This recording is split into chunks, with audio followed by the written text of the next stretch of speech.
Welcome to the Deep Dive, the show that, well, tries to cut through all that noise out there. There certainly is a lot of it, especially with AI. Exactly.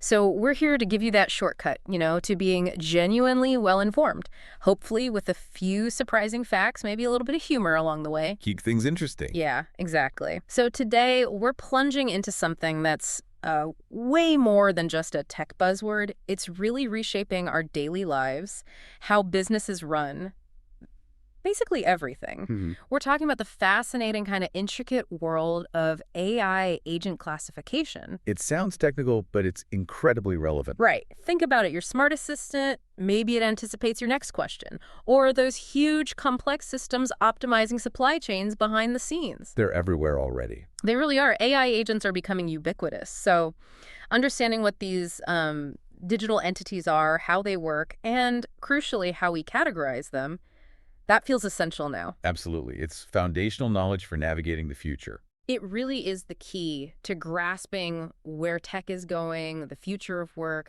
maybe even how decisions get made. Okay, let's unpack this. Let's dive deep. It's a great starting point.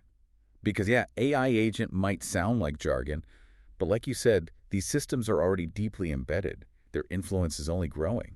So this isn't just for the specialists anymore? Not at all. Anyone who wants to understand the world needs a handle on this. So at its core, let's get the definition down. An AI agent is a computational entity that perceives its environment through sensors and acts upon that environment through actuators. Okay, computational entity perceives, acts, sounds a bit academic. It does, but let's break it down. The key thing is it's not just passive software crunching numbers. We're talking about an active system. An active, right? It's a digital participant that actually engages with its surroundings. That could be the real world, for a robot, or a purely digital environment for software. And it does this with a specific purpose in mind. So less like my spreadsheet program. Exactly. Much more like a dedicated, proactive digital assistant.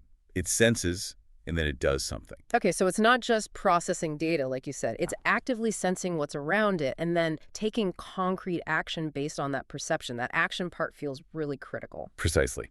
That active engagement is the defining characteristic. And this whole process, this essence of an AI agent, it's driven by three fundamental characteristics. Okay, what are they? First up, autonomy. This is huge. Yeah. Agents operate independently. They make their own decisions. They initiate actions. And here's the key bit. Without the need for continuous, direct human intervention or control. So they're not just waiting for me to click a button every single time. Right. They can actually decide on their own what the next step should be to reach their objective. They have a degree of freedom. Okay, autonomy. Got it. What's next? Second, they are inherently goal-oriented. Their actions aren't just random firings. Every single thing they do is deliberately calculated to achieve specific, predetermined goals. So everything serves a purpose. Exactly.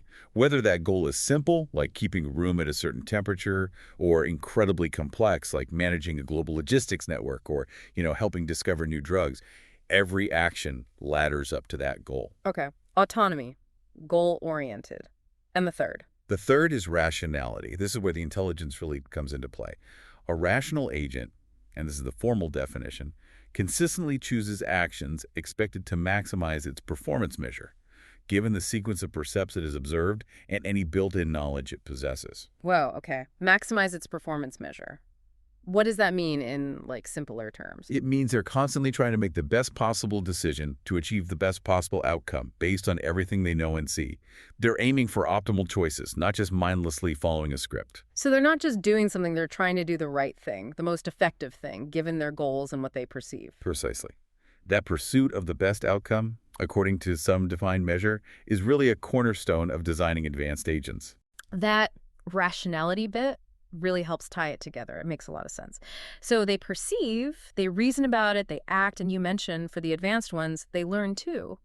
It sort of reminds me of, how we might grab a cup of coffee. Oh, interesting analogy. Go on. Well, first you see the cup, right? Maybe you notice it's hot or full or whatever that's perceiving. Then you decide, okay, I want that coffee based on being thirsty, knowing how gravity works, maybe remembering not to grab a hot cup too tightly. That's the reasoning and planning part. Right, your internal model and goals. Then you actually reach out and grab it. That's the action. The actuator, your arm. And maybe if you spilled it last time because you gripped it wrong, you'd adjust your grip this time. That's the learning part, right? That is an absolutely brilliant analogy. Yes. You've just perfectly described the fundamental perception action cycle that governs every single AI agent. Ah, okay, so it's a loop. It's a continuous cyclical process, like a Yeah. digital heartbeat, if you want to think of it that way. Right. It always starts with perceive. Taking in the world. Exactly. Gathering information, we call these inputs percepts from its environment. For a physical robot, yeah, the sensors are cameras, LiDAR, touch sensors, feeding it raw data about the physical world. And for software? For a software agent, the sensors are digital. Think API responses coming back, streams of text input, maybe real-time database queries, or even analyzing pixels on a screen if it's interacting with a GUI. That's its window onto its world. So it's constantly getting this flood of raw data, like a digital awareness. Exactly, a torrent sometimes. Once those percepts are gathered, they flow into the reason plan stage. The thinking part. This is the agent's cognitive engine's virtual brain.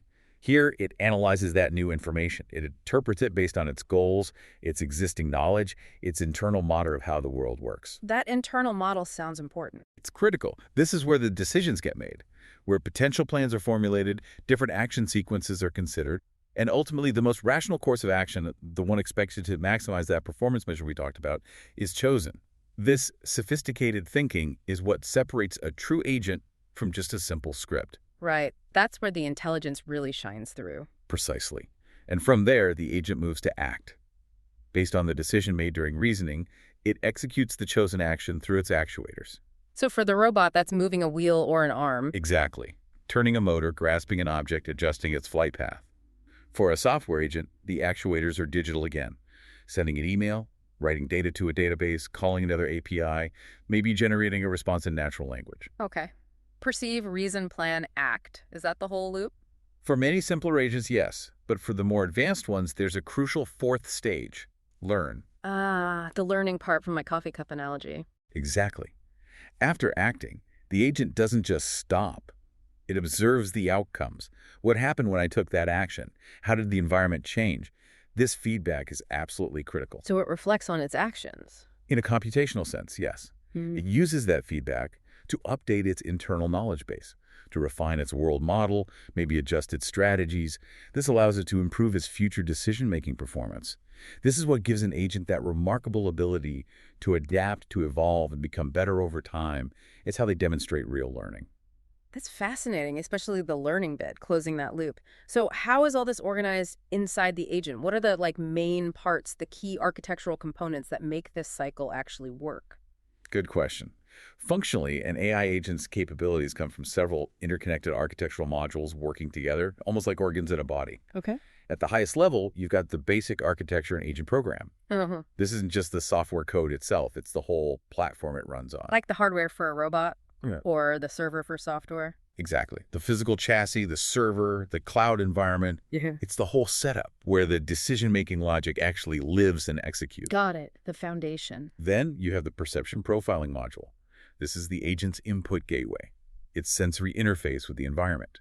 Its main job is collecting all that raw data from the sensors or digital inputs. The perceived stage. Right. And often, it also pre-processes that data. Think of it like refining raw ore into usable metal. It transforms complex signals into a standardized format that the agent's brain can actually understand and use.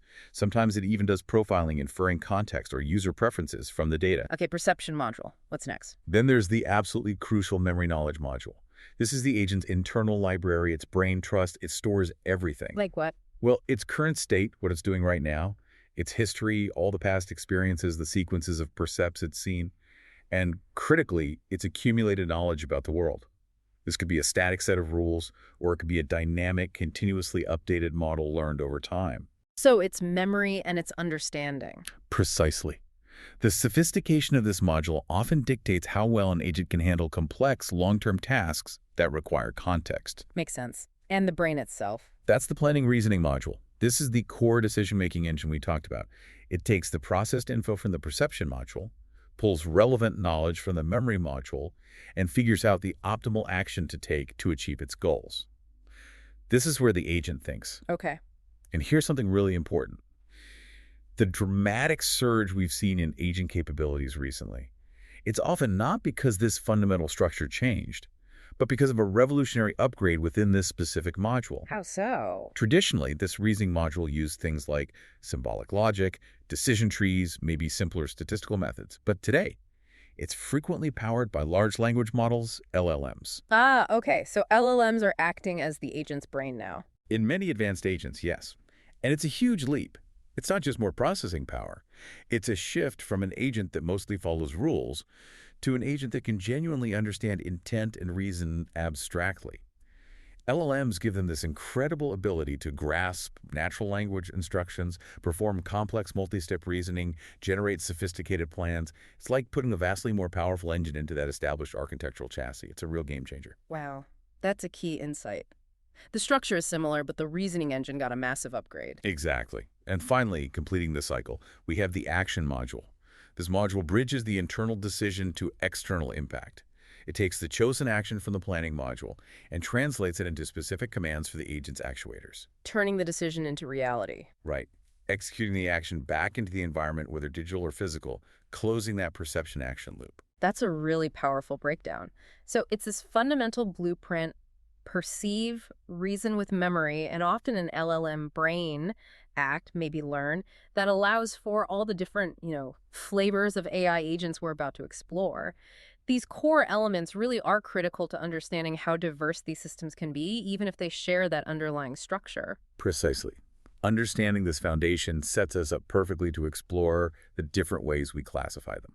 Okay, good. So now that we've got a grasp of what an AI agent is at its core, the big question is, how do we start sorting through the, frankly, dizzying variety out there? It can seem overwhelming. Yeah. Turns out there's a well-established way to think about it, almost like a ladder of intelligence.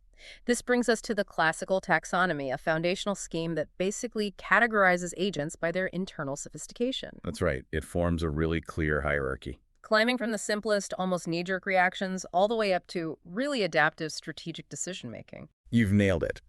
The classical taxonomy gives us a powerful lens to understand the internal logic driving an agent's behavior. It progresses from purely reactive systems to truly adaptive learning systems. It really helps appreciate the different levels of complexity involved. So where does this ladder start? What's the simplest type? At the very bottom rung, we have simple reflex agents. The name kind of gives it away. Their core definition tells us everything. Their decision-making is based exclusively on the current percept, with no consideration for the history of past events or future consequences. So only what they see right now matters. Exactly. They literally operate on simple if this then that rules. Yeah. If the temperature sensor reads below 20 degrees, then turn on the heater. That's it. No memory, no planning. None. No internal memory, no model of the world, no ability to learn or plan ahead. This makes them computationally very cheap and incredibly fast to react. But There's always a but. right.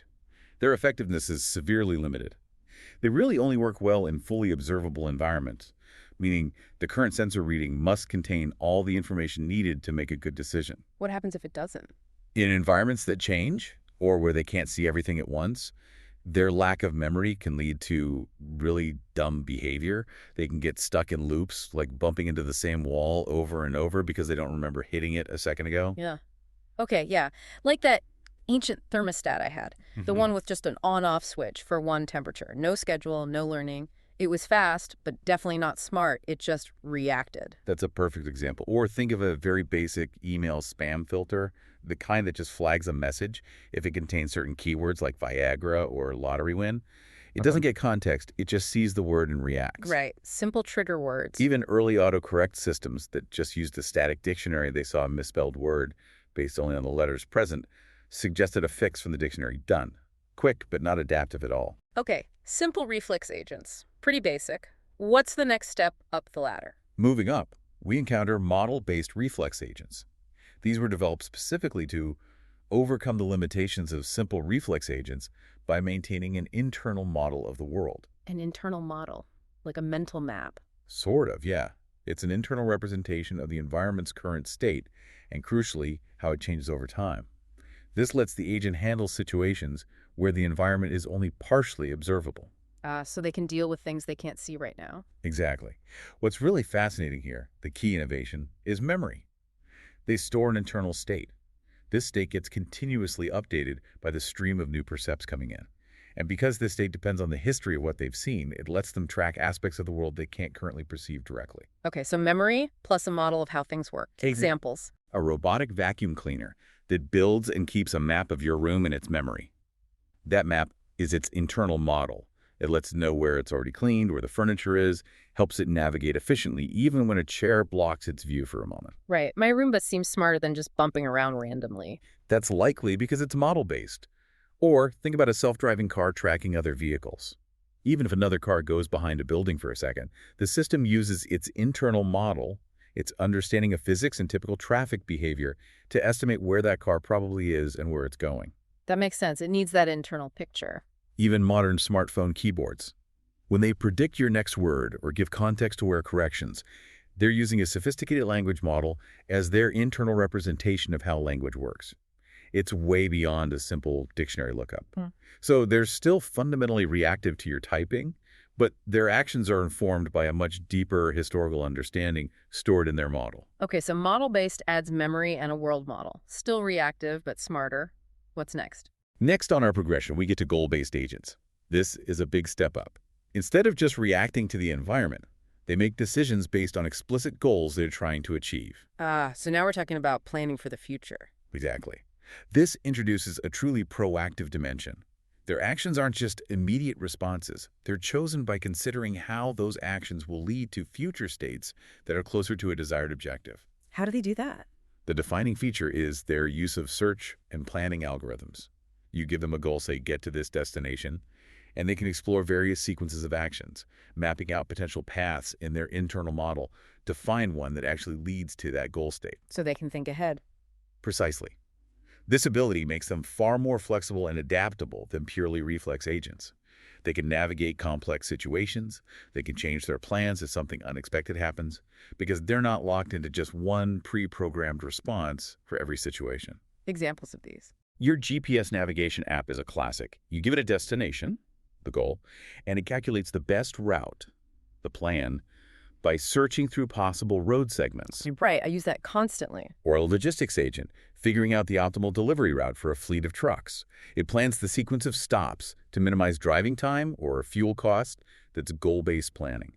Even non-player characters, NPCs, in sophisticated strategy games, when they plan a series of moves to capture your piece or achieve some strategic objective, they're acting as goal-based agents. It's pretty amazing when you stop and think about it, how many tools we rely on, like GPS, are actually doing this complex planning behind the scenes. Absolutely. Yeah. And we often take it for granted. Now, building on that planning capability, we arrive at utility-based agents. Utility-based, what does that add? These come into play when achieving a goal is not sufficient and the quality of the outcome truly matters. Okay, so just reaching the goal isn't enough. Right. They use something called a utility function. Think of it as a way to assign a numerical score like happiness or desirability to different possible states of the world or different outcomes. So they can tell how good a particular state is. Exactly. This allows them to make optimal choices even when there are multiple ways to achieve a goal.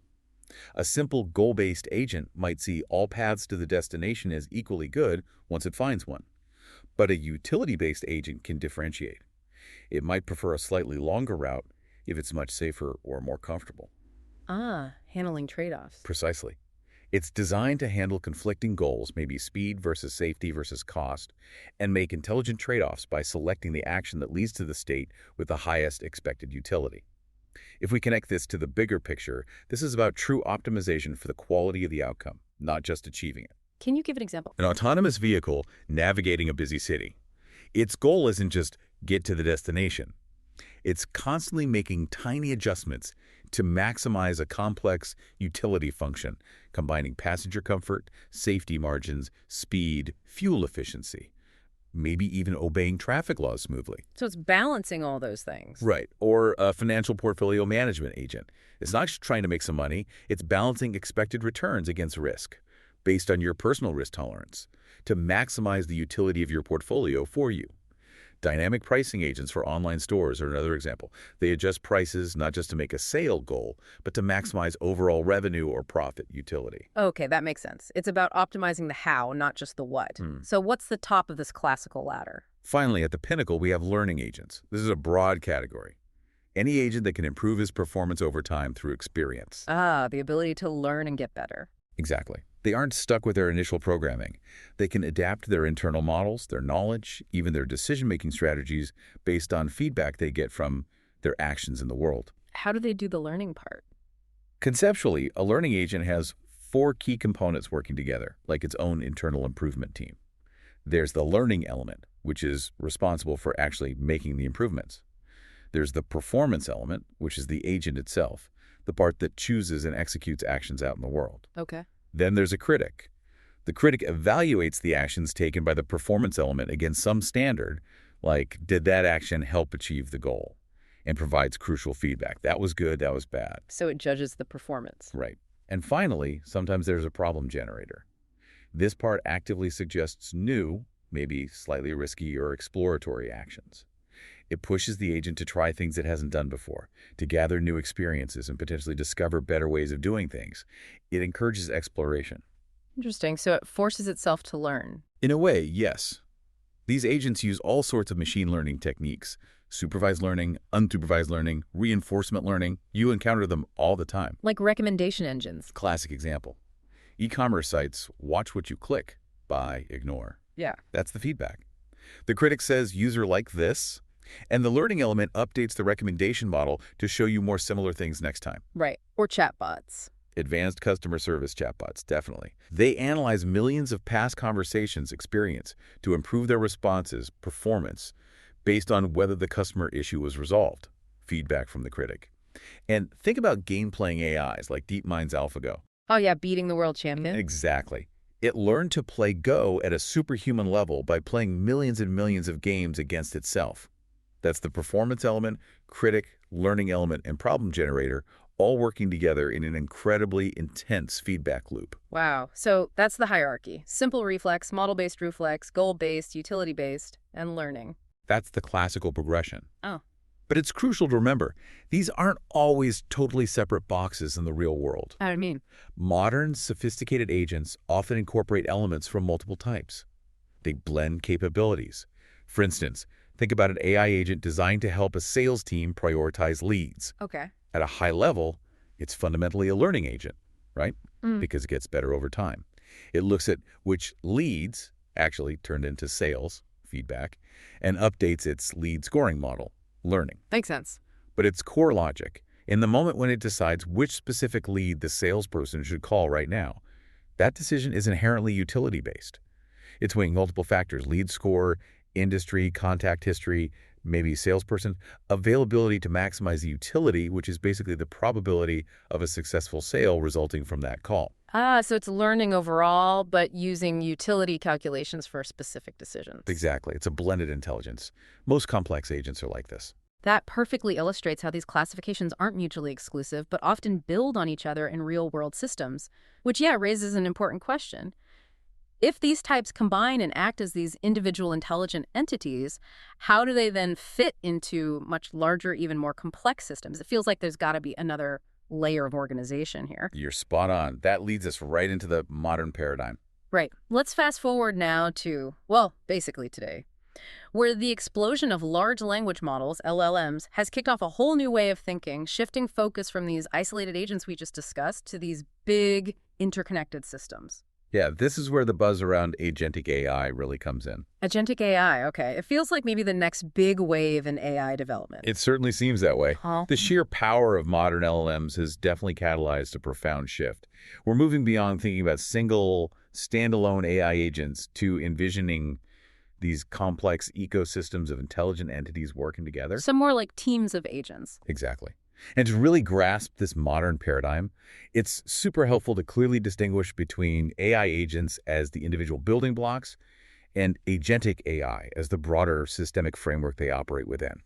And interestingly, this new idea actually has deep roots in an older academic field called multi-agent systems, or MAS. Okay, so let's break that down. AI agent versus agentic AI, what's the difference? Right. So an AI agent in this modern context we can think of as a single modular system designed to perform a specific, often narrowly defined task. The building block. The building block. Yes, it's often powered by an LLM as its core brain or reasoning engine, But, and this is important, it's more than just a raw chatbot like ChatGPT. A true AI agent integrates a whole suite of tools. Tools like what? Things like API callers to interact with other software, maybe a code interpreter to run calculations or analyze data, web browsing capabilities.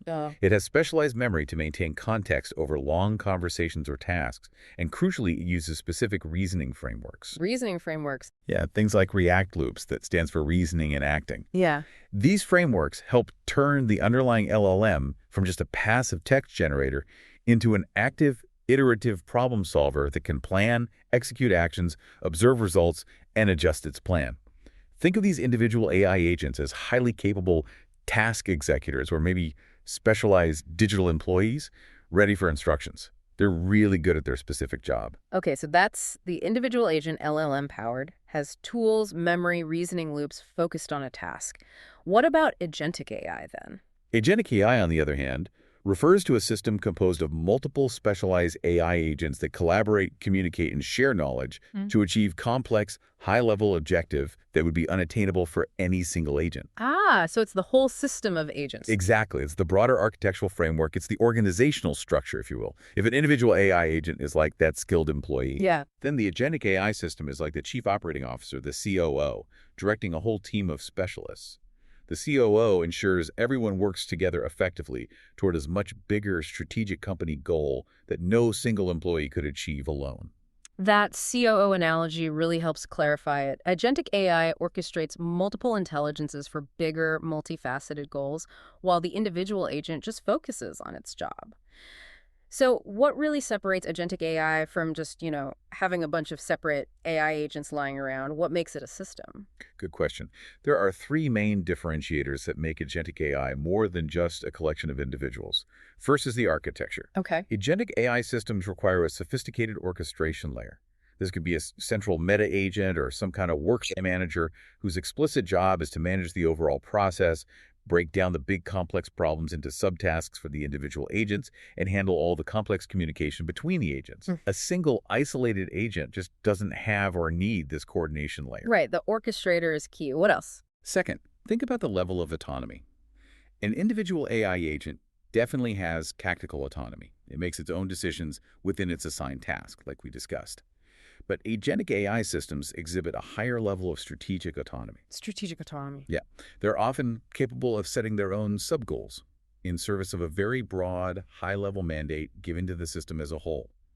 It's about overall direction and self-management on a much grander scale than just executing a single defined task. Okay. Architecture, higher autonomy. What's the third? Third is the scope and complexity of the problems they tackle. Agentic AI is fundamentally designed for complex, multi-step, and often open-ended workflows that span multiple domains. They're built for the really big, hairy problems that are just too large or too diverse for any one agent to handle alone. Individual AI agents, remember, are typically optimized for specific, well-defined tasks, usually within a single domain. Got it. So bigger problems needing orchestration and more strategic thinking. And you mentioned this connects back to multi-agent systems, MAS. Exactly. While agentic AI is the hot term now, the underlying principles are really deeply rooted in decades of research in multi-agent systems. MAS is formally defined as a system composed of multiple autonomous agents situated in a shared environment, which interact with one another to solve problems that are beyond their individual capabilities or knowledge. This academic field provides the theoretical bedrock for understanding how modern agentic AI systems actually function, coordinate, and scale. So how do these agents in a MAS interact? Do they always work together? Not necessarily. Within the MAS world, we categorize the interactions. You have cooperative MAS, where all the agents work together collaboratively towards a single shared goal. They share information freely, coordinate their actions, pool resources. Think of a team of disaster response drones. Right, sharing data to map an area faster. Precisely. Each drone finds pieces of the puzzle and they share it to build the whole picture. Then you have competitive MAS. Here, agents have individual goals which are often in conflict. They compete for limited resources, or they try to outperform each other. Like stock trading bots. Exactly. High-frequency trading systems are a perfect example. Multiple sophisticated agents competing fiercely to execute trades fractions of a second faster to get the best price. And then there's mixed MAS, which is probably the most common in complex real-world scenarios. It's a hybrid. Agents might cooperate on some sub-goals because it benefits everyone, but compete on others where their interests diverge. Okay. Cooperative, competitive, mixed. And how do they coordinate all this, especially cooperative part? Communication and coordination are absolutely crucial, as you can imagine. This is often done using standardized agent communication languages, ACLs, and specific protocols that define exactly how agents exchange messages, make requests, report results, and negotiate actions. It's like having a formal language and etiquette for digital entities to talk to each other. Wow, a language for agents. Now, within these MAS or agentic AI systems, are there common ways to structure them? Yes, a very common and effective structure, especially as systems get more complex, is the hierarchical agent system. Hierarchical, like a company org chart. Exactly like that. In this structure, you have high-level master or orchestrator agents responsible for strategic decision-making and task decomposition. They take the big overarching goal and break it down into smaller, manageable subtasks. And then delegate. Right. They delegate these subtasks to lower-level subordinate or worker agents for execution. This structure mirrors how humans organize complex projects, and it's incredibly effective at managing complexity. It separates concerns. High-level agents focus on strategic planning and oversight, while low-level agents focus on the tactical doing. Can you give an example? Think of that central fleet management agent for a delivery drone company we mentioned. It's the master agent. It decides which drone gets which delivery mission based on location, battery, packet size, etc. Then it assigns that mission to an individual drone navigation agent, the worker, which then figures out the precise flight path and executes the delivery. Okay, or in a factory. Yeah, a complex production planning agent might be the master, coordinating dozens of specialized machine control agents on the factory floor. Each machine agent is a worker, responsible for performing one very precise step, welding this part, tightening that screw all, orchestrated by the master planner to produce the final product. So understanding the split between the individual AI agent and the overall agentic AI system and its roots in MAS is really vital then. It helps us see where the cutting edge is going beyond just individual tools to these powerful, coordinated systems tackling huge, complex problems. It's a profound shift, moving from isolated intelligence towards a new era of collective orchestrated intelligence. That's a really significant insight into where AI is headed. Okay, so let's shift gears slightly. We've talked about how they think and how they're organized. Let's unpack how and where these agents actually live and operate in the real world, in the digital world. This next classification looks at their embodiment, their execution environment. It sounds like this reveals some crucial trade-offs. It absolutely does. The environment an agent operates in and how it interacts with that environment dictates a lot about its capabilities, its design, and its limitations. The most fundamental split here is what we call the physical-software dichotomy. Physical versus software. Okay, that sounds straightforward. It generally is. Right. First, you have software agents. These are computer programs that exist and operate entirely within digital environments. So living in the network, on servers, in apps. Exactly. Networks, databases, software applications, the cloud. Their perception comes only from digital inputs, API calls, data files, user commands in a digital interface, maybe analyzing web pages. And their actions are likewise purely digital writing to a database, sending an email, generating a report, displaying something on screen, executing commands in other software. The vast majority of AI agents working behind the scenes today are software agents. Oh, tons. Web crawlers, indexing the internet for search engines. Email filters sorting your inbox. Financial trading bots executing orders on stock exchanges. System monitoring agents watching server performance and alerting admins if something's wrong. All software agents. Okay. And the other side of the coin? The other side is physical agents, often called embodied AI or simply robotics. These agents possess a physical body and interact directly with the tangible physical world. Robots, basically. Essentially, yes. They have real-world sensors, cameras, LiDAR for distance sensing, microphones, touch sensors to perceive their physical surroundings. And critically, they have physical actuators, motors, robotic arms, wheels, propellers that let them move around, manipulate objects, and exert force in the real world. So self-driving cars. Prime example. Perceiving the road and traffic with sensors, acting by controlling steering, acceleration, braking. Manufacturing robots on assembly lines, welding or painting car bodies. Robotic vacuum cleaners navigating your house. Autonomous delivery drones flying through the air. All physical agents. Okay, that's a very clear distinction. Pure code doing complex digital stuff versus actual robots interacting with the physical world. But even within the software agent world, you mentioned there are different ways they interact with other software, right? How they talk to other programs. Precisely. For software agents, a really critical distinction comes down to their interaction modality. Do they use APIs or do they interact through the graphical user interface, the GUI? This choice is a core architectural decision with huge implications for reliability, speed, and flexibility. Okay, API versus GUI. Let's start with API-based. API-based agents interact with other software mainly through application programming interfaces, APIs. An API is like a formal contract, a structured, predictable way for different software pieces to talk and exchange data. Like a dedicated communication channel. Exactly. The agent sends a very specific, structured request to an API endpoint. Think of it as dialing a specific phone number and asking a precise question, and the target system performs the action and sends back a structured response. All right.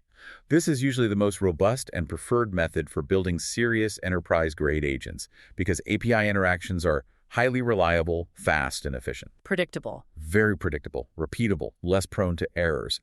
The main drawback. The agent can only do what the available APIs allow. If there's no API call for a specific function, the agent simply can't do it programmatically that way. Examples of API-based agents. Agents scheduling meetings using the Google Calendar API. Procurement agents interacting with SAP APIs to create purchase orders automatically. Customer service agents querying your company's CRM API to pull up a customer's order history. It's all precise. Digital handshakes via APIs. Okay, reliable but limited by available APIs. What about the GUI-based ones then? Right, GUI-based agents, graphical user interface, interact with software in a totally different way. They work by observing the graphical user interface, the screen, and simulating human actions. So they literally look at the screen and pretend to be a person clicking. Pretty much. They're often powered by advanced multimodal LLMs that can actually interpret visual information. They look at the screen, identify elements like buttons, text boxes, menus, drop-downs, and then they generate commands to move a virtual mouse, click on things, type text into fields, scroll pages, mimicking exactly what a human user would do. Wow. What's the advantage of that? Seems complicated. The huge advantage, and what's truly fascinating here, is extraordinary flexibility and generality. In theory, a GUI-based agent can operate any piece of software that a human can use through its visual interface, even if there's no API available at all. So they could automate old legacy systems or websites without good APIs. Exactly. It opens up automation possibilities for tons of systems that were previously untouchable programmatically. Yeah. And it's a big but. Reliability issues. Massive reliability issues.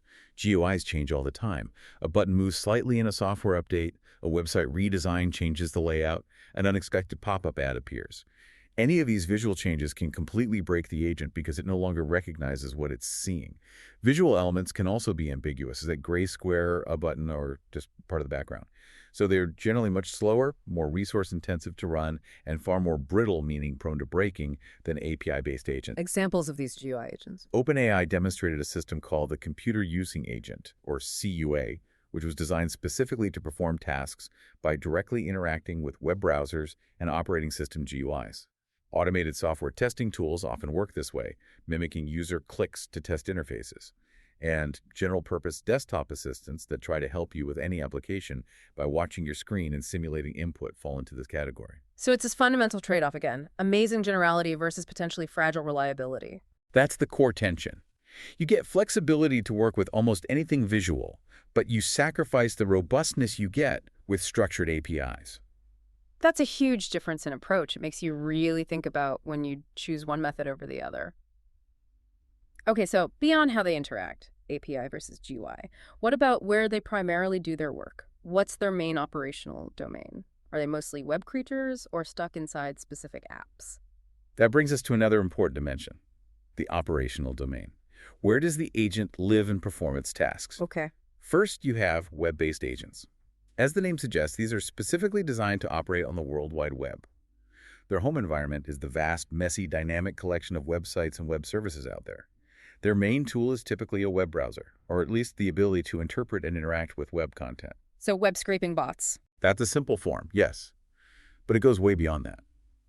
Think about advanced research agents like Web Voyager, which can autonomously navigate complex live websites like Amazon or travel sites to answer user questions that require clicking through multiple pages and understanding context. Shopping bots that compare prices across dozens of e-commerce sites are web-based. Travel agents that can actually book flights and hotels by interacting directly with airline and hotel websites, filling out forms, clicking buttons.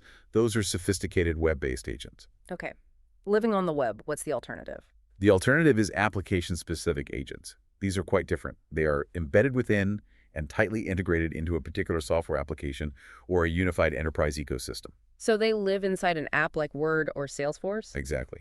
Unlike web agents that roam freely, these agents are designed to leverage the unique context, the internal data structures, and often the private proprietary APIs of that specific platform they live inside. This allows them to perform tasks with a very high degree of relevance and efficiency within that closed environment. Microsoft 365 Copilot agents are a perfect example. They work seamlessly right inside Outlook to help draft emails, inside PowerPoint to create slides, inside Word to summarize documents. They have deep access to the application's data and functions. Right, like Salesforce Einstein or SAP's AI? Precisely. Salesforce Einstein agents work directly within the CRM to update customer records or surface sales insights. Yeah. SAP Business AI agents are embedded in their ERP systems to help manage supply chains or automate financial processes. They are part of the very fabric of that specific application world. Okay, web-based versus application-specific. Got it. Are there other, maybe more specialized types based on environment? Yes, there are a couple of fascinating specialized agent paradigms worth mentioning as they highlight how agent concepts are evolving. Oh, okay. One is mogul agents. This is a unique class of software agent defined by their remarkable ability to migrate. Migrate, like move between computers. Exactly. They can literally pause their execution on one machine, package up their own code and their current execution state, what they were doing, their memory, transport themselves across a network to a different host computer, and then seamlessly resume running from the exact point they left off. Whoa. Why would they do that? The main idea was computation moves to the data. Instead of pulling huge amounts of data across the network to a central processing server, you send the lightweight agent to the data source, let it process locally, and then it sends back just the result. This reduces network load and latency, which can be great in distributed systems. Sounds cool. Why aren't they everywhere? Security challenges were a major hurdle historically. Letting foreign code just arrive and run on your machine raised a lot of red flags. However, the core concept is actually seeing a bit of a resurgence now in areas like edge computing and the Internet of Things, IoT. Deploying lightweight containerized agents out to edge devices for local processing is very much in line with the mobile agent philosophy. Interesting. Okay, mobile agents. What else? Then there's the concept of operating system OS agents. Now, this term has kind of two meanings. Okay. Traditionally, an OS agent meant a simple, lightweight background process that ran continuously to handle low-level system tasks. Think SNMP agents reporting network device status or patch management agents checking for and applying system updates. These were autonomous background processes, but not really intelligent in the modern AI sense. Right, just system utilities. Exactly. But now there's a much newer and frankly much more exciting concept emerging. The AI operating system, or AIS. An OS for AI. Yeah, this represents a fundamental shift in how agents are managed. An AIS isn't just running agents, it's a specialized operating system, or maybe a kernel-level layer within an OS, designed specifically to manage the entire lifecycle, resource allocation, security, and execution of modern, complex LLM-based AI agents. What would it do specifically? It would provide essential services tailored for agents. Things like intelligent agent scheduling, sophisticated context and memory management across multiple agents, secure ways to manage the tools agents use, like APIs or code interpreters, robust channels for inter-agent communication. The goal is to create a highly reliable, secure, and efficient environment for running potentially thousands of concurrent agents in complex multi-agent systems, much like a traditional OS does for regular programs, but optimized for AI's unique needs. Wow. That sounds like a major infrastructure development needed for the future of agents. It really is. It addresses many of the scaling and management challenges we foresee. Now, going back to that API versus GUI tension. Yeah, the reliability versus flexibility trade-off. Right. Given that tension, the most likely future, especially for really capable general-purpose agents, seems to be a hybrid approach. Using both. Yes. A truly universal digital assistant or a robust enterprise agent would ideally need to be capable of both modes of interaction. Its internal planning module would be smart enough to prefer using reliable, efficient APIs whenever they're available for a task. But, crucially, it would also have the ability to fall back to GUI interaction when necessary. For example, if there's no API for what it needs to do, or if it encounters a brand new website or application it hasn't seen before, this hybrid hierarchical tool selection strategy kind of gives you the best of both worlds.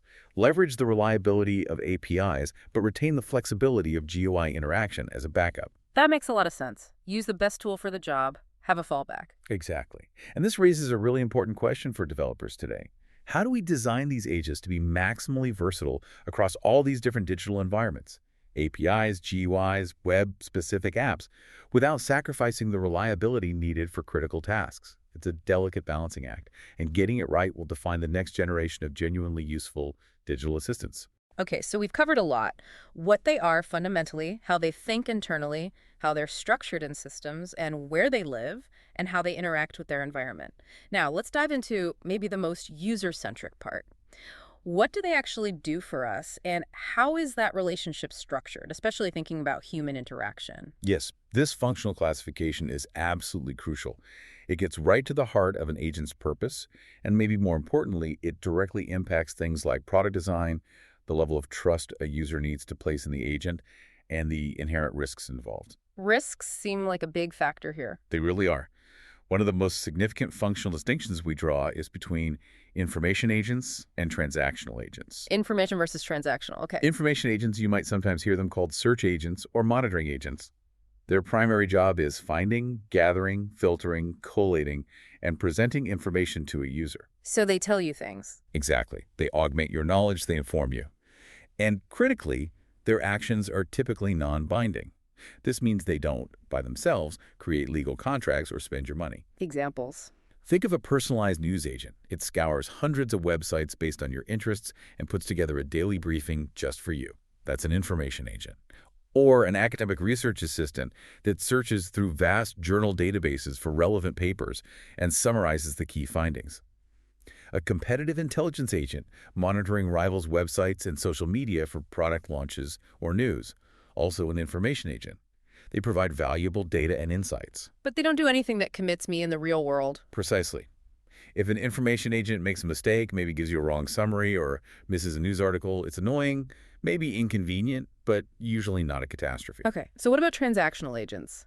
Sounds more serious. It is. Transactional agents are granted a much higher and far more sensitive level of authority.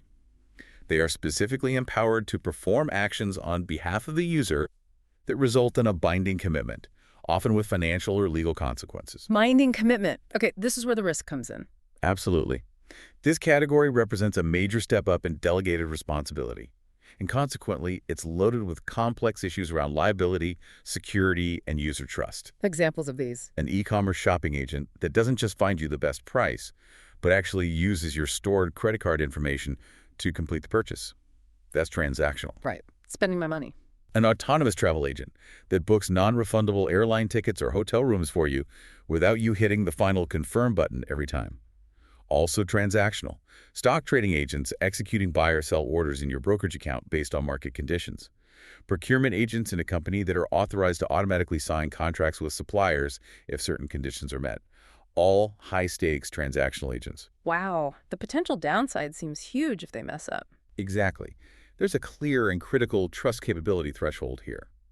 The risk of failure for a transactional agent is orders of magnitude greater than for an information agent. An incorrect news summary is one thing. An unauthorized purchase of 10,000 shares of the wrong stock is quite another. This difference necessitates incredibly robust safety features and extremely careful design. That's a massive difference in consequence. Providing information versus acting on my behalf with real money or legal status, that changes the whole game. Okay, beyond that info transactional split, what about agents that work with me, like right there in my interface, almost like a co-pilot? That's a fantastic way to put it, and it leads us directly to interface agents. These are a distinct class of software agent designed to operate directly within a user's interactive interface, working alongside the user as a proactive and collaborative partner. So they live in the UI with me. Yes. An interface agent constantly watches what you're doing in the GUI. Your mouse clicks, your typing, menu choices, and crucially, without you having to explicitly ask it for help every single time, it proactively offers assistance. Maybe provides intelligent suggestions, or sometimes even critiques your workflow to help you do things better or faster. Proactive help. Okay. What makes them distinct? Their defining characteristics usually include very tight UI integration. They feel like a natural part of the software you're already using. They act in parallel with you, often trying to anticipate what you'll need next. And frequently, developers give them some kind of anthropomorphic representation, like an animated character, could be anyone, or a specific icon to make the interaction feel more natural, like you have a little digital helper. Huh. Okay, maybe not clippy, but I get the idea. Examples. Well, a famous early research example was Letizia from the MIT Media Lab. It watched your web browsing and proactively suggested other pages you might find interesting based on the content you're looking at. More modern examples include intelligent tutoring systems. How do they work? They monitor a student trying to solve, say, a math problem in real time, right within the learning software. Mm. If the student gets stuck or makes a common error, the interface agent pops up with a context-aware hint or suggests a strategy directly embedded in the interface. Or think about those helpful onboarding assistants you see in new software now, the little pop-ups that guide you through complex features step by step as you use the application. Those are often interface agents. Okay, working alongside me in the interface. Now, we've sort of touched on agents reacting versus agents initiating things. Can we just quickly clarify that distinction from this functional viewpoint? Responders versus initiators, maybe connect it back to the classical types? Absolutely. This is a fundamental behavioral classification that really cuts across all the other types we've discussed. Reactive agents are, as the name implies, fundamentally responders. They wait to be triggered. Exactly. Their actions are directly triggered by specific stimuli coming in from the environment, or by explicit commands from a user. They don't take initiative. They don't plan for the long term based on internal goals. They don't anticipate future needs. They just react to the immediate present situation based on their programming. The simple reflex and model-based reflex agents from the classical taxonomy are perfect examples of reactive agents. Okay. And the alternative? The alternative is proactive agents. These agents are true initiators. They don't just sit around waiting for a command or a specific event to happen. Instead, they take the initiative to formulate and execute plans to achieve their long-term goals, even if nothing specific has just triggered them. So they have their own agenda, in a sense. You could put it that way. They anticipate future conditions, they identify opportunities, they act to shape events to better meet their objectives. The goal-based, utility-based, and learning agents we discussed earlier all fall squarely into this proactive category. Their core function involves complex planning, ongoing optimization, and striving towards some desired future state, often without needing immediate human prompting for every step. Right. And this reactive versus proactive distinction must have huge implications, especially for those transactional agents we talked about. Critical implications. Because the potential for harm or serious unintended consequences is so much higher for agents that can execute those binding transactions, building in robust safety features becomes absolutely non-negotiable. It's not a nice-to-have, it's a fundamental design requirement. What kinds of safety features? Things like mandatory human-in-the-loop approval steps for any critical, high-cost, or irreversible actions. The agent might figure out the best stock trade, but a human must click confirm before the order goes through. Also, clear, concise summaries presented to the user before the agent acts. I am about to book this non-refundable flight for $500. Proceed. And of course, straightforward, easily accessible ways for users to cancel an action midstream or, if possible, reverse a transaction if something goes wrong. So checks and balances are key. Absolutely essential. And what's truly fascinating here is seeing how the function of the agent, is it just providing information or is it taking binding actions? Is it reactive or proactive? Directly dictates its entire design philosophy and, crucially, the safety mechanisms that must be built around it.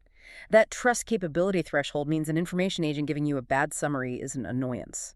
But a proactive transactional agent independently booking a $10,000 non-refundable trip to the wrong continent because it misunderstood something, that's a disaster with real financial consequences. That's why safeguards aren't just good practice. They're a core, non-negotiable imperative for any system with real-world impact. This is exactly where AI agents stop being just interesting tools and start raising really profound questions about responsibility, accountability. As they get more capable, more autonomous, who is accountable when something inevitably goes wrong? That's the million-dollar question, isn't it? It really is. This feels like a vital socio-technical classification, moving beyond just the tech specs into law, ethics, societal impact. You're absolutely right. As AI agents gain more and more autonomy, they really do morph from being passive tools into active, decision-making participants in complex social and economic activities. And that forces us to have a classification framework that goes beyond just technical features to wrestle with these huge socio-technical implications, especially focusing on the shifting landscape of legal liability. How can we frame that? Is there a model? A useful way to think about it is a 5-level model for agent autonomy. Quite similar, actually, to the levels used for self-driving cars. Yeah. It helps frame the discussion around responsibility. Okay, 5 levels of autonomy. What are they? At level 1 and 2, we have low autonomy. Here, the agent performs very narrow, predefined tasks, and it operates under substantial user supervision. The human user initiates most actions, keeps direct, real-time control, and is expected to constantly monitor what the agent is doing. The agent is basically just a sophisticated tool amplifying human intent. So the user is clearly in charge. Clearly. Think of a simple script automating one command, or maybe an email assistant that drafts replies but always requires the human to review and explicitly hit send. The human is firmly driving. Therefore, the user logically bears the primary responsibility if something goes wrong. Okay, levels 1 to 2, user is responsible. What about the middle levels? Moving up to level 3 and 4, we get intermediate autonomy. Here, the agent shows more advanced decision-making capabilities. It can manage more complex multi-step workflows with much greater independence. But still some human oversight. Yes. At level 3, the human user is still expected to monitor the agent actively and be ready to step in if needed. Maybe your procurement agent finds suppliers and fills out the order forms automatically, but a human manager must still give the final explicit approval before the order is placed. Okay, and level 4? At level 4, the agent can operate without direct human supervision, but only within specific, well-defined domains where it's known to be reliable. It can handle most common situations and contingencies on its own. However, the user typically retains the ability to override the agent or hit an emergency stop button if necessary. So more independent, but the user can still intervene. Right. And here, in these middle levels, control and therefore responsibility starts to become shared and often quite ambiguous. If an autonomous inventory management agent at level 4 reorders stock automatically based on predicted demand, and it orders way too much because its prediction model was flawed, who's responsible? The user who maybe should have monitored it closer, or the developer who built the flawed prediction model. It gets tricky. Shared control often leads to complex questions of joint liability. Yeah, I can see that ambiguity. So what's the top level? Then at the pinnacle, level 5, we have high autonomy. An agent at this level can independently decide upon and execute complex, open-ended tasks with minimal or no human intervention required. It operates robustly in open, dynamic, unpredictable environments, adapting its own strategies and making significant real-time decisions entirely without human oversight. So the system is basically in control. Fundamentally, yes. It's making choices that were once exclusively human territory. Imagine a general-purpose financial management agent given the high-level goal, maximize my retirement savings over the next 30 years. A level 5 agent might independently research diverse investment opportunities, analyze complex market trends, rebalance the entire portfolio across stocks, bonds, real estate, crypto, whatever, and execute all the trades automatically based on its long-term strategy, adapting dynamically to decades of market changes without needing your input. That's level 5. Wow. Okay, so if I'm following this progression, as the agent gets more independent, the person using it becomes less directly responsible for its specific actions moment to moment. That's the core principle. It makes intuitive sense, right? It does. But like you said, that creates a huge shift in the legal picture. Precisely. This is the key takeaway. As agent autonomy climbs that ladder, the center of legal and financial liability inevitably shifts away from the end user and toward the developer, the provider, or the integrator of the AI system. Why, inevitably? It's a direct consequence of that changing balance of control. And also, the user's decreasing ability to even foresee, let alone prevent, all the potential errors or unintended consequences in a highly complex, autonomous system. At the low levels, the users in charge, they bear responsibility. In the middle, it gets shared and murky. And at level 5? If we connect this to the bigger picture, at level 5 autonomy, the user often has very limited practical ability to predict an error, understand the agent's complex reasoning in real time, or intervene effectively before harm occurs.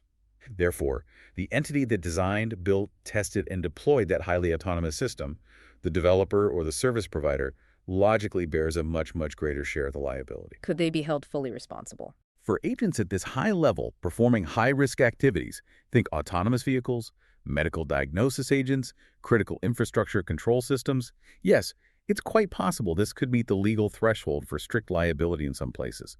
That means the provider could be held responsible for harm caused by the agent regardless of whether they were negligent, simply because they introduced a complex, potentially dangerous autonomous system into the world.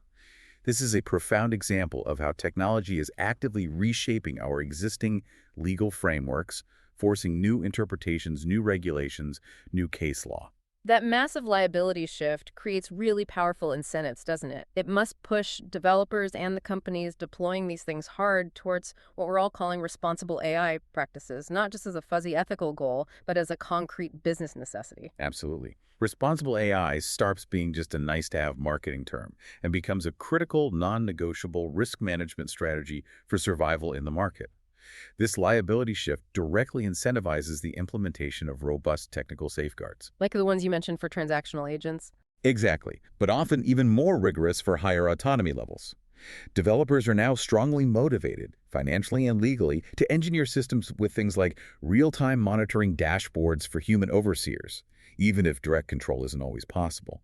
Mandatory human-in-the-loop approval workflows for particularly high-stakes or irreversible actions.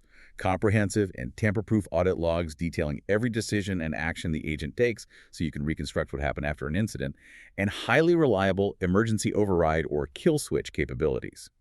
These aren't just features anymore. They're becoming essential components for building a legally defensible and commercially viable AI product, especially at higher autonomy levels. Makes sense. What about regulation? This autonomy-based taxonomy provides a much clearer, more rational basis for developing new regulatory frameworks. Governments and regulatory bodies can use these kinds of precise classifications to define different categories of AI agents, assess their potential risks based on autonomy and application domain, and then apply proportionate rules and oversight. It helps identify and regulate those high-risk AI systems, like we see being attempted in major initiatives such as the European Union's AI Act. And insurance. Can you even insure these things? That's another implication. Having standardized classifications based on autonomy enables the development of new, specialized products for insurance and risk transfer. If we can categorize the risk based on the autonomy level and function, then insurance companies can start to create policies specifically designed for AI-related risks. This allows organizations deploying AI to manage their financial exposure, and crucially, it also provides a mechanism for compensating victims if harm does occur. So the way engineers design these systems today has direct legal consequences tomorrow. That's the crux of it. The seemingly abstract engineering choices made in a lab. How much autonomy do we give this agent? What specific safety checks do we build in? How meticulously do we log its decisions? Those technical details will be the very evidence scrutinized, debated, potentially litigated in a courtroom down the line. It transforms the abstract principles of responsible AI into very concrete, pragmatic, and legally significant risk management imperatives for everyone involved in building or deploying these systems. And this raises an important question. Yeah. How does this growing ethical and legal burden on the creators actually shape the future capabilities? We'll see. Will it slow down innovation in high autonomy areas? Or will it paradoxically drive more innovation, specifically focused on safety, transparency, and accountability? It's a constraint that forces a certain kind of progress. That's a fascinating tension. Okay, wow. We have covered a tremendous amount of ground today. We've explored all these different ways to classify AI agents. So what does this all mean when you try to put it all together? It really sounds like you can't just pick one label. You need a kind of comprehensive multi-axis framework to really understand any given agent in the real world. You're absolutely right. It's never just one thing, is it? The nature of modern AI agents being so multifaceted, so complex, means that no single, simple classification can possibly capture their full essence. To truly characterize an agent in a meaningful way, you absolutely have to locate it and understand it along several of these different classification axes simultaneously. So you need to look at it from multiple angles. Exactly. This multifaceted approach gives you the richest, the most complete, and honestly the most practical description of what an agent is, what it can do, what its limits are, and what its role is within a bigger system. Can we maybe walk through an example, pull all these threads together for one specific agent? Let's do it. That's the best way to see how they interlock. Let's take a complex but very real-world example, an advanced autonomous delivery drone, like the one some companies are using or developing now. We can classify this drone comprehensively using the unified multi-axis framework we've built up. Okay, an autonomous delivery drone. Let's break it down. First axis, the classical taxonomy based on internal intelligence. Right. Under the classical taxonomy, this drone is a perfect example of a learning utility-based agent. Both. How? It's a learning agent because it definitely improves its performance over time. It analyzes real-time flight data, it looks at past delivery success rates, maybe it factors in weather conditions it encountered. It uses all this experience to refine its navigation algorithms, optimize how it manages its battery, adapt to changing wind patterns. It gets better with every flight. Okay, learning. And utility-based. And it's fundamentally utility-based because its moment-to-moment decisions while flying aren't just about reach the destination, a simple goal. It's constantly trying to maximize a complex utility function. It's balancing competing factors: delivery speed, energy consumption to maximize range, finding the most efficient flight path, obeying dynamic air traffic rules, and critically, maintaining the highest possible safety margins. It's always making trade-offs to find the optimal balance across all those variables. Okay, learning and utility-based. Next axis, system architecture. How does it fit in? Looking at its system architecture taxonomy, this drone is clearly a crucial component within a larger hierarchical multi-agent system. The worker drone. Exactly. It functions as a subordinate worker agent. It receives its specific delivery mission, where to go, what package, and maybe some high-level flight parameters from a sophisticated, centralized master fleet management agent back at the company's operations center. That central orchestrator makes the big strategic decisions for the whole fleet, assigning tasks, managing airspace, while the individual drone focuses on the tactical job of executing its assigned delivery. Makes sense. Okay, third axis, implementation and environment. Physical software, API. GUI. For its implementation and environment taxonomy, it's definitively a physical API-based agent. Physical is obvious, it flies. Right. It's physical because it has a tangible body, real-world sensors, cameras, GPS, LiDAR, and physical actuators, propellers, package release mechanism that let it interact directly with the physical world, navigating airspace, landing, dropping packages. And API-based. How does it communicate? It's API-based because it communicates with that central fleet management server, maybe with air traffic control systems, or even with the recipient's smartphone app, primarily through secure structured APIs. This ensures high reliability, predictability, and efficiency for its mission-critical communications, sending status updates, receiving new instructions, reporting completion. Yeah. It's not trying to read a screen, it's using defined digital protocols. Got it. Fourth axis, functional taxonomy. What does it do? From a functional taxonomy perspective, it's unequivocally a transactional agent. Because it completes the delivery. Precisely. By successfully delivering that package, it fulfills the service contract between the logistics company and the customer. That's a clear transactional outcome with direct legal and financial consequences. It's not just informing someone about a package's location, it's completing the transaction by delivering it. It creates a binding result. Right. Okay, final axis, socio-technical, the autonomy and liability part. And finally, in terms of the socio-technical taxonomy, this drone operates at a very high level, likely level 4 or even level 5 autonomy. Why so high? It navigates its entire route without a human actively piloting it in real time. It makes its own adjustments for wind, avoids obstacles, handles most standard flight contingencies autonomously, that's level 4.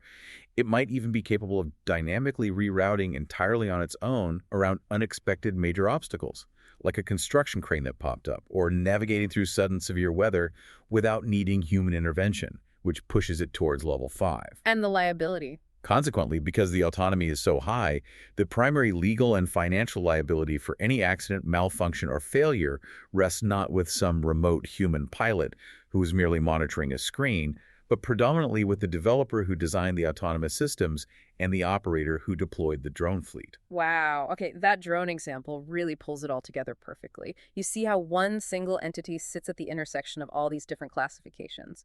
Its intelligence type, its role in a system, its physical nature, how it communicates, what function it performs, and who's responsible for it. Exactly.